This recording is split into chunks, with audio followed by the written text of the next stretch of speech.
देहरादून में 10वीं विश्व आयुर्वेद कांग्रेस और आरोग्य एक्सपो का शुभारंभ। सीएम धामी ने किया कार्यक्रम का शुभारंभ। 15 दिसंबर तक किया जाएगा कार्यक्रम का आयोजन।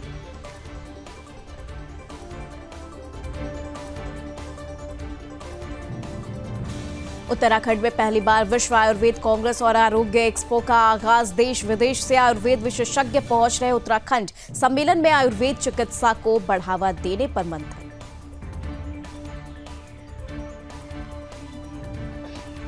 हल्द्वानी पहुंचे उत्तराखंड के स्वास्थ्य मंत्री धन सिंह रावत। राज्य में स्वास्थ्य सेवाओं को लेकर दी जानकारी। स्वास्थ्य व्यवस्थाओं को बेहतर करने को बताया एकमात्र उद्देश्य। शीतकालीन यात्रा की शुरुआत और सफलता को लेकर बीजेपी के प्रदेश मीडिया प्रभारी मनवीर चौहान ने कसा कांग्रेस पर तंज। कहा, विरोध करने वालों के लिए ये कड़ा जवाब है।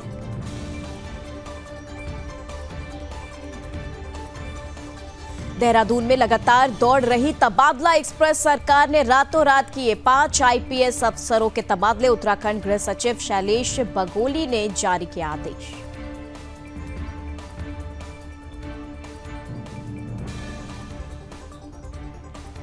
आगामी नगर निकाय चुनाव की तैयारियों को लेकर उधम सिंह नगर डीएम नितिन सिंह भदौरिया ने की अधिकारियों के साथ बैठक। अधिकारियों को सभी व्यवस्थाएं दुरुस्त करने के दिए निर्देश।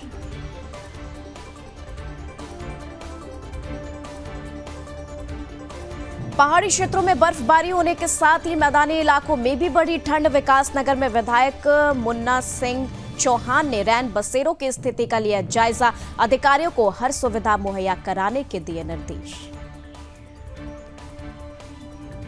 अनुसूचित जाति जनजाति शिक्षक संगठन उत्तराखंड की शाखा खटीमा में शैक्षिक उन्नयन संगोष्ठी का आयोजन। गरीब बच्चों को नई शिक्षा नीति के अंतर्गत लाभ पहुंचाने के तरीकों पर हुई चर्चा। पौड़ी में साइबर अपराध, डिजिटल अरेस्ट और महिला सुरक्षा को लेकर पुलिस का सख्त रवैया। अपराधों पर प्रभावी ढंग से अंकुश लगाने के लिए किया जा रहा जन जागरूकता गोष्ठियों का आयोजन। पौड़ी के यमकेश्वर के किन्सूर मोटर मार्ग हुआ भयंकर सड़क हादसा। कार के दुर्घटनाग्रस्त होने से पति पत्नी और बेटे सहित 3 लोगों की मौत।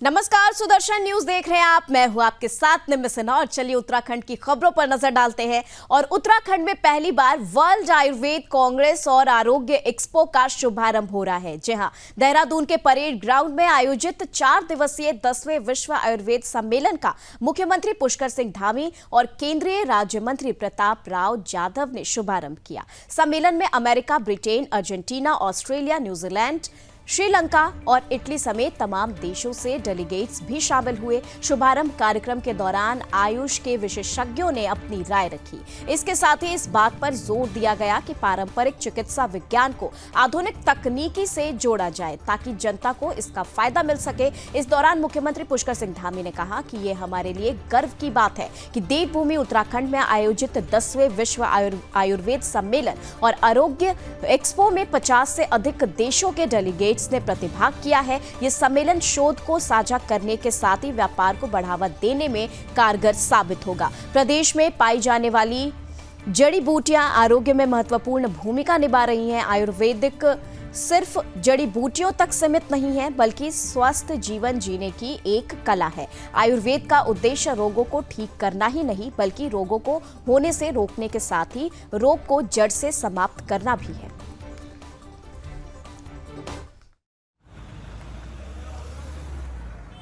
10वां आयुर्वेद एक्सपो यहाँ आयोजित करने के लिए, आयुर्वेद के सम्मेलन को आयोजित करने के लिए विश्व के प्रतिनिधियों को देवभूमि उत्तराखंड में आने के लिए एक सम्मेलन आयोजित करने के लिए माननीय प्रधानमंत्री जी का दिल से आभार व्यक्त करता हूँ कि हमको ये बड़ा मौका मिला है, जिससे निश्चित रूप से देवभूमि उत्तराखंड को आयुर्वेद के क्षेत्र में पूरे विश्व में लोगों को पूरे विश्व में जाने का अवसर मिलेगा। अनेक प्रतिनिधि जो आज देहरादून उत्तराखंड आए हैं और 4 दिनों तक लगातार यहाँ पर मंथन करने वाले हैं, वैद्य हैं, विशेषज्ञ हैं, आयुर्वेद के क्षेत्र में लंबा जिनका अनुभव है, वो सभी मिलकर एक मंथन करेंगे और उस मंथन चिंतन से एक अमृत निकलेगा और वो अमृत हमारे राज्य के लिए भी, देश के लिए भी और पूरी दुनिया के सभी प्राणियों के लिए एक बहुत ही मतलब मील का पत्थर साबित होगा। मैं इस सम्मेलन की सफलता के लिए सबको शुभकामनाएं देता हूँ, बधाई देता हूँ। वहीं उत्तर प्रदेश के कैबिनेट मंत्री बेबी रानी मौर्य और राज्य मंत्री ब्रजेश सिंह उत्तराखंड के दौरे पर रहे, जहां दोनों मंत्रियों ने राज्यपाल डॉक्टर गुरमीत सिंह और मुख्यमंत्री पुष्कर सिंह धामी को यूपी महाकुंभ का निमंत्रण भी दिया। निमंत्रण के बाद दोनों नेताओं ने प्रेस कॉन्फ्रेंस कर मीडिया को इसकी जानकारी दी। उन्होंने जानकारी देते हुए बताया कि गूगल डिजिटल के माध्यम से डिवाइन ग्रैंड डिजिटल महाकुंभ का ऐप बनाया जा रहा है। उत्तर प्रदेश महाकुंभ में 45 करोड़ से ज्यादा श्रद्धालुओं आने की संभावना है। उन्होंने 2019 में जो कुंभ हुआ था उससे भी ज्यादा दिव्य और भव्य 2025 का महाकुंभ होने वाला है। देश के हर राज्य के मुख्यमंत्री और राज्यपाल से मिलकर उत्तर प्रदेश के मंत्री निमंत्रण दे रहे हैं और जनता को भी आमंत्रित कर रहे हैं। इसी के साथ 2019 के कुंभ में 22 करोड़ श्रद्धालु आए थे।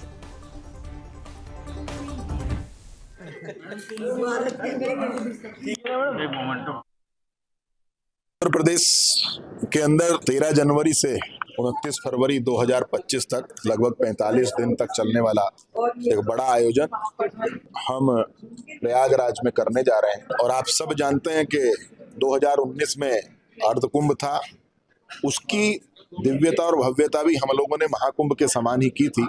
मेरे मुख्यमंत्री जी के नेतृत्व में लगभग 22 करोड़ लोगों का आवागमन प्रयागराज के अर्धकुंभ 2019 में हुआ था। इस महाकुंभ में हमारा ये मानना है कि लगभग 40 से 45 करोड़ लोग पधारेंगे।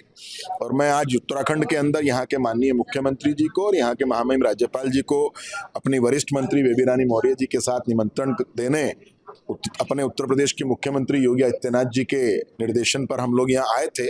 हमने उनको भी आमंत्रित किया है, अपने मीडिया के बंधुओं को भी आमंत्रित किया है और यहाँ रहने वाले यहाँ की जनता को भी हम लोगों ने आमंत्रित किया है कि आइए उत्तर प्रदेश में देखिए हुए बदलता हुआ उत्तर प्रदेश।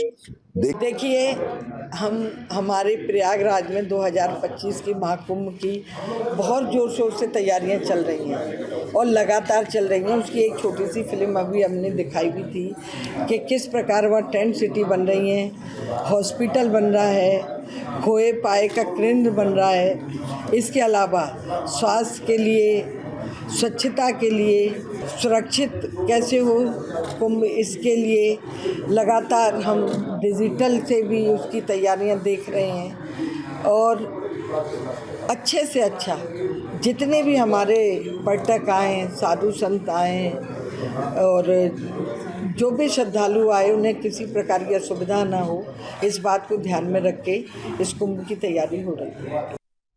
और चलिए अब बात करते हैं मसूरी की। मसूरी में सफाई व्यवस्था को ठेके पर दिए जाने को लेकर मसूरी नगर पालिका में सफाई कर्मचारियों ने जमकर हंगामा काटा।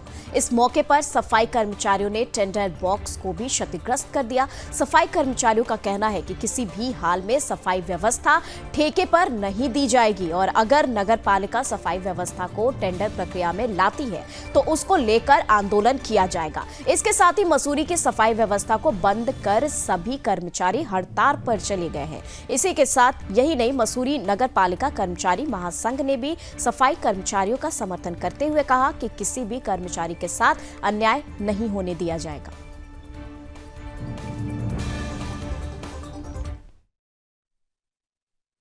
आज जो है अचानक इस तरह का माहौल क्रिएट करना सरकार का है या नगर पालिका प्रशासक अधिशासी अधिकारी का है।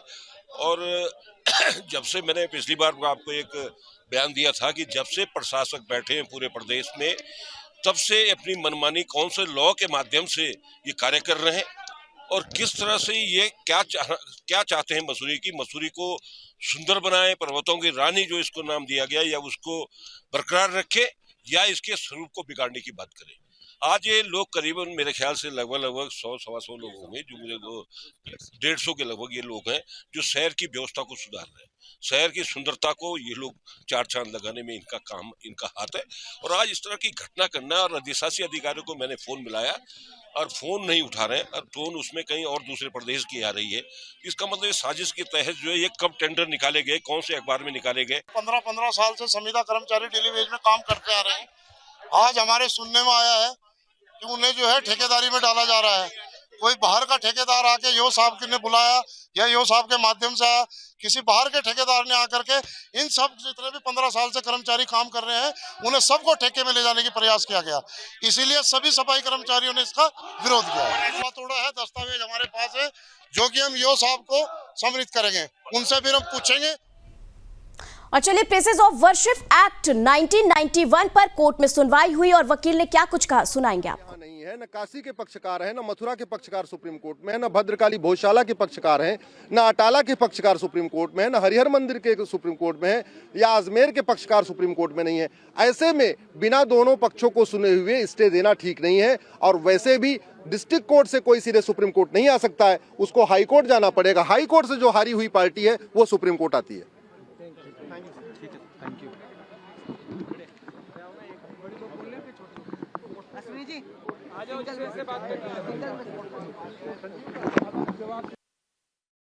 संविदा कर्मचारी डेली वेज में काम करते आ रहे हैं।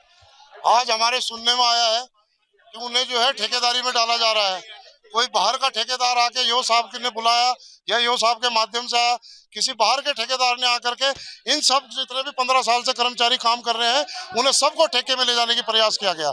इसीलिए सभी सफाई कर्मचारियों ने इसका विरोध किया है। थोड़ा है दस्तावेज हमारे पास है जो कि हम यो साहब को सम्मिलित करेंगे, उनसे फिर हम पूछेंगे ये सब चीज क्या है। और इस तरीके से किसी भी कर्मचारी को ये नहीं पता था कि टेंडर हो रहा या नहीं हो रहा।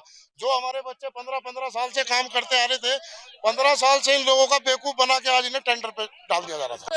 आप आए, आपके चैनल के माध्यम से मैं अपने आने वाले अधिशासी अधिकारी को और जो यहाँ के प्रशासक हैं एक मैसेज देना चाहता हूँ कि आउटसोर्सिंग चल रही है वो ठीक है, लेकिन आउटसोर्सिंग में जो कर्मचारी कीन के लगे हुए हैं उनका टेंडर आप चेंज कर सकते हो, लेकिन जो संविदा कर्मचारी है, चाहे वो फील्ड वर्क हो, ऑफिस वाला हो, स्टोर कीपर हो या बिजली डिपार्टमेंट वाला हो, हम इनको ठेके में नहीं जान देंगे, चाहे हमें खून के पसीने के बदले खून बहाना पड़े। सर, मेरे विलंबना के साथ मुझे कहना पड़ रहा है कि सुबह तक पता नहीं था, लेकिन मुझे 10 बजे करीब ये पता चला कि ईओ साहब और टीएस ये 4-5 जने मिलके पूरे नगरपालिका कर्मचारियों को शोषण कर रहे हैं।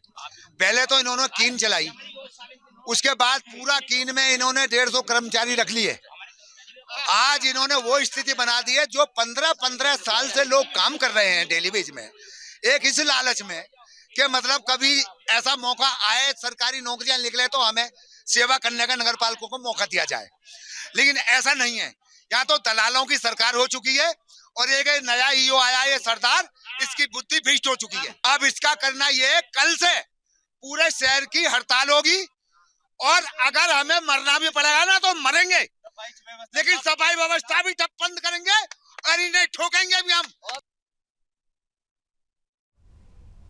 चलिए बात कर रहे हैं नई टिहरी की, जहां की नई टिहरी के जिला कलेक्ट्रेट में आज देवप्रयाग विधायक विनोद कंडारी ने अपनी क्षेत्र की समस्याओं को लेकर अधिकारियों के साथ बैठक की। जिलाधिकारी सभागार में इस बैठक का आयोजन किया गया, जहां उन्होंने लोक निर्माण विभाग, जल विभाग, रेलवे विभाग सहित अन्य कई विभागों के अधिकारियों को जमकर फटकार लगाई। विधायक की फटकार के बाद डीएम ने रेलवे अधिकारियों को 1 घंटे के अंदर स्टेडियम बनाने का आदेश भी जारी किया। बता दें, टिहरी के ऋषिकेश कर्णप्रयाग रेलवे लाइन के बीच में बच्चों की खेलने के लिए एक स्टेडियम का निर्माण किया जाना था, जिसको लेकर लगातार अधिकारी टाल मटोल कर रहे थे। इसी को लेकर विधायक आज डीएम के सामने ही अधिकारियों पर बिफर पड़े। विधायक ने सभी अधिकारियों को जनता की समस्याओं को नजरअंदाज करने पर सख्त कार्रवाई किए जाने की चेतावनी दी है।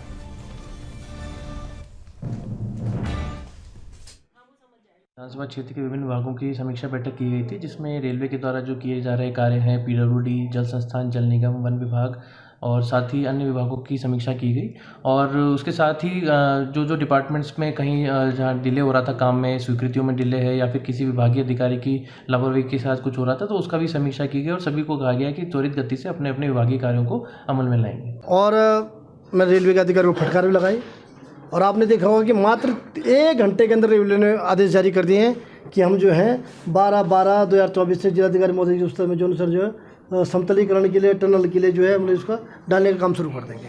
तो वहाँ पे क्योंकि मैंने पिछले मीटिंग जो मैंने 2 में 1 डेढ़ महीने पहले ली थी, हमने स्टेडियम की ज़मीन भी क्लियर कर दी है और स्टेडियम का भी सब कुछ दिन को दे दिया। अब रेलवे को वहाँ पे स्टेडियम का काम शुरू कर रहा है, तो रेलवे ने हमको लिख के देते हैं 12 तारीख से काम समतलीकरण का काम शुरू कर देंगे। तो और मेरी विभागीय बैठक थी, जैसे PWD के कोई फॉरेस्ट में कोई प्रकरण थे उसको लेकर, और एक सबसे बड़ी बात है कि वीर शिरोमणि माधव सिंह भंडारी का जो मेला है उस मेले को लेकर मेरा DM से मीटिंग थी, SDM में मैंने बुलाई है। और उसके बाद जो है कि फिर हमारा कीर्तनगर का ही मेला और तो उसको लेकर मेरी बैठक थी। तो आज हमारे कुछ क्षेत्र के कोई इश्यूज थे उसको लेकर बात हुई।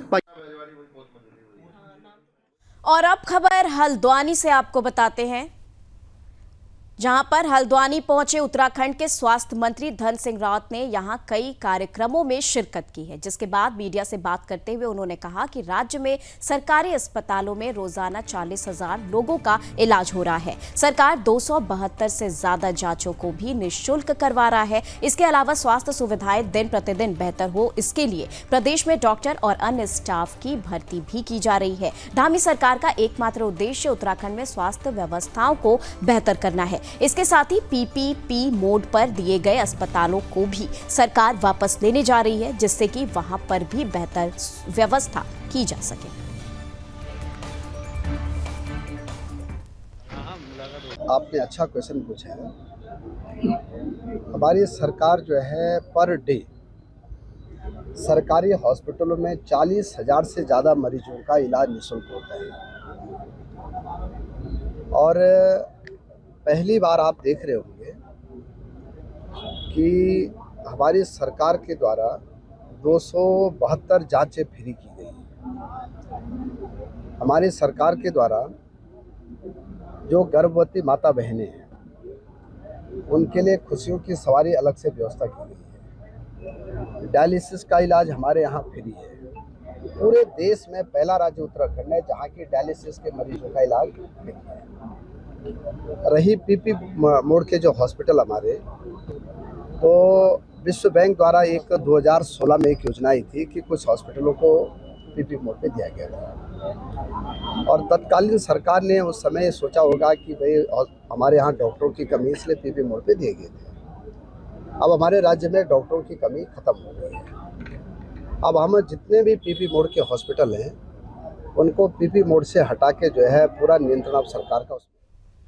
वहीं उत्तराखंड बीजेपी के प्रदेश मीडिया प्रभारी मनवीर चौहान ने शीतकालीन यात्रा की शुरुआत और सफलता को लेकर बात की, जिसमें उन्होंने CM धामी के प्रयासों की सराहना भी की। उन्होंने कहा कि सरकार के ये प्रयास राज्य की आर्थिकी के लिए मील का पत्थर साबित होंगे। पूरे साल यात्रा कराने के लिए सरकार गंभीर प्रयास कर रही है। इसी के तहत यात्रियों को GMVN के होटलों में 25% रियायत और पंचबद्री केदार के साथ शीतकालीन गद्दी स्थलों के आसपास व्यवस्था, ढांचागत विकास, यात्रा मार्गों पर होटल, पार्किंग, खाने पीने और स्वास्थ्य जैसी व्यवस्था दुरुस्त करने के निर्देश भी दिए गए हैं। उत्तराखंड वासी राज्य निर्माण से पहले ही शीतकालीन यात्रा की जरूरत को जानते थे, जिसको साकार करने का काम धामी सरकार ने दिखाया है। इसी के साथ यही नहीं, इस दौरान बीजेपी के प्रदेश मीडिया प्रभारी मनवीर चौहान ने विपक्ष पर भी निशाना साधा, जिसमें उन्होंने कहा कि पर्यावरण और अन्य कारणों की आड़ में ऑल वेदर प्रोजेक्ट का विरोध करने वालों के लिए ये कड़ा जवाब है। हमारे प्रदेश के यशस्वी मुख्यमंत्री माननीय पुष्कर सिंह धामी जी राज्य की आर्थिकी एवं रोजगार को बढ़ाने के लिए लगातार अनेकों कार्य कर रहे हैं और राज्य की आर्थिकी की रीढ़ मानी जाने वाली चार धाम यात्रा शीतकाल में भी उनके प्रवास स्थलों से उसका शुभारंभ हो, वहाँ पर यात्रा सुचारू हो, इसके लिए सरकार के द्वारा प्रयास किया गया है। और माननीय मुख्यमंत्री जी के द्वारा केदारनाथ के प्रवास स्थल ऊखीमठ से इसका विधिवत रूप से पूजा अर्चना के साथ शुभारंभ भी किया गया है। और इसके प्रोत्साहन के लिए अब यमुनोत्री के खरसाली से, गंगोत्री के मुखवा से और बद्रीनाथ के ज्योतिर्मठ जोशीमठ से भी यात्रा का और तेज गति के साथ शुभारंभ हो, इसके लिए माननीय मुख्यमंत्री जी और माननीय मंत्रीगण इन यात्राओं में वहां पर शामिल होंगे, यात्रा को प्रोत्साहित करेंगे। इसके साथ ही सरकार के द्वारा आदरणीय मुख्यमंत्री के द्वारा गढ़वाल मंडल के जो हमारे गेस्ट हाउस हैं उनमें यात्रियों को आने के लिए प्रोत्साहित करने के लिए 25% किराए में छूट देने का भी ऐलान किया गया है। निश्चित रूप से सरकार के प्रयासों से उत्तराखंड राज्य में तीर्थाटन के साथ पर्यटन को भी बहुत बढ़ावा मिलेगा।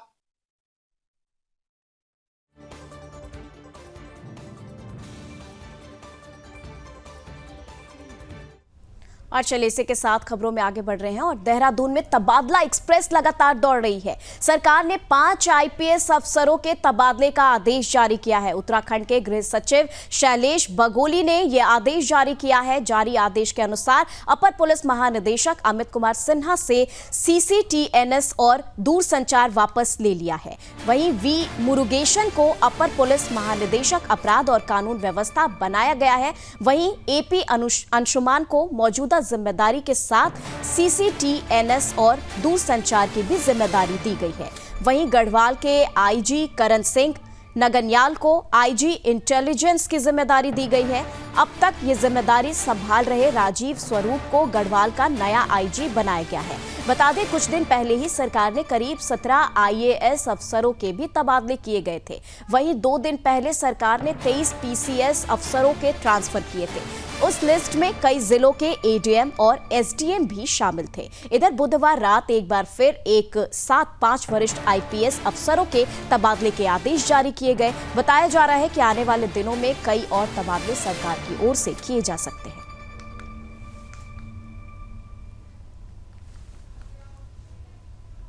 वहीं आगामी नगर निकाय चुनाव की तैयारियों को लेकर उधम सिंह नगर जिले के डीएम नितिन सिंह भदौरिया ने अधिकारियों के साथ बैठक की, जिसमें उन्होंने अधिकारियों को सभी व्यवस्थाएं दुरुस्त करने के निर्देश दिए, जिसको लेकर डीएम ने जानकारी देते हुए बताया कि काशीपुर और रुद्रपुर नगर निगम में विकास कार्यों की समीक्षा भी इस बैठक के दौरान की गई है। उन्होंने बताया कि सरकार की योजनाएं जनता तक पहुंचे, इसको ध्यान में रखकर खास काम किया जा रहा है।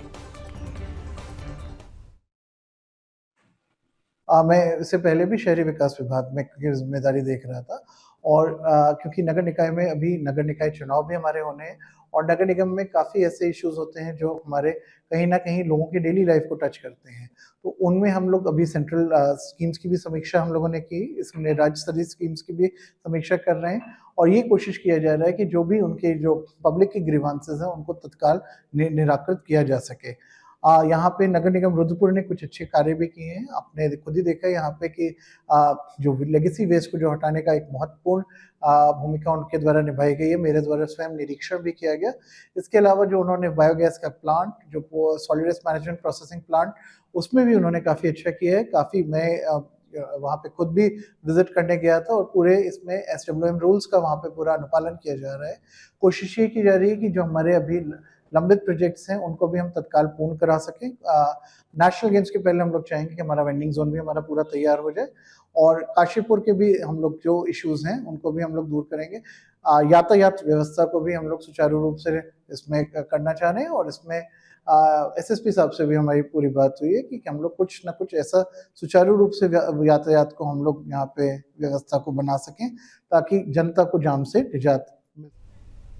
उधम सिंह नगर में किसान कांग्रेस प्रदेश कमेटी ने रुद्रपुर कलेक्ट्रेट पहुंचकर डीएम के नाम ज्ञापन सौंपा। कांग्रेस कमेटी ने भू अध्यादेश को लेकर ये ज्ञापन मुख्यमंत्री और राज्यपाल के नाम डीएम को सौंपा है। किसान कांग्रेस के प्रदेश अध्यक्ष हरमिंदर सिंह ढिल्लों ने ज्ञापन सौंपे जाने को लेकर जानकारी दी, जिसमें उन्होंने बताया कि प्रदेश सरकार जो भू अध्यादेश ला रही है उसके बारे में किसानों और जनता को एजेंडा स्पष्ट किया जाए। इसके साथ ही किसानों की जमीन को सीलिंग से 12.5 एकड़ से कम ना करके उसे बढ़ाकर 18 एकड़ किया जाए ताकि किसान खुशहाल हो सके।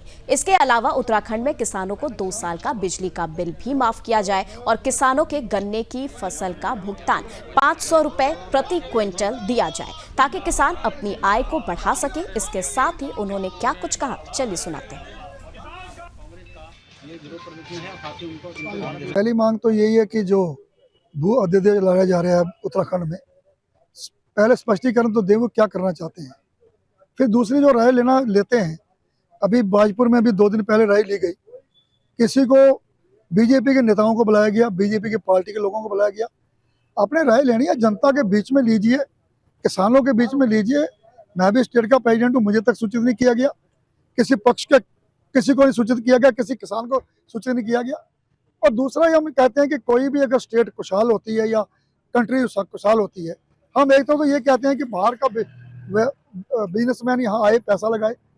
अभी भूअध्यक्ष चालू भी नहीं हुआ, लागू भी नहीं हुआ, अभी ब्रेकें लगे सबकी, क्योंकि कोई भी इन्वेस्टर जब तक ये स्पष्टीकरण करने देते क्या करना चाहते हैं, कोई भी लगाने को तैयार नहीं।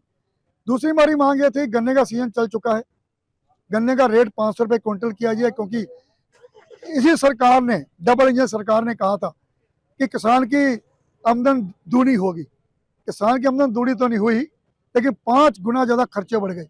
NPK, DAP खाद इस बार किसानों को नहीं मिली, किसानों ने, कईयों ने ब्लैक पे खाद ली, किसानों की रेट, गन्ने का रेट नहीं तय किया गया, किसानों की गेहूं की बुवाई अब तक नहीं हो पाई, इसलिए यहाँ का बिजली का बिल भी माफ किया जाए। देखिए, आज हमारे किसान कांग्रेस के प्रदेश अध्यक्ष हरेंद्र सिंह लाडी जी के नेतृत्व में किसानों की बात को लेकर, किसानों की समस्याओं को लेकर हम जिलाधिकारी महोदय से मिलने आए हैं, उनको एक ज्ञापन देने आए हैं।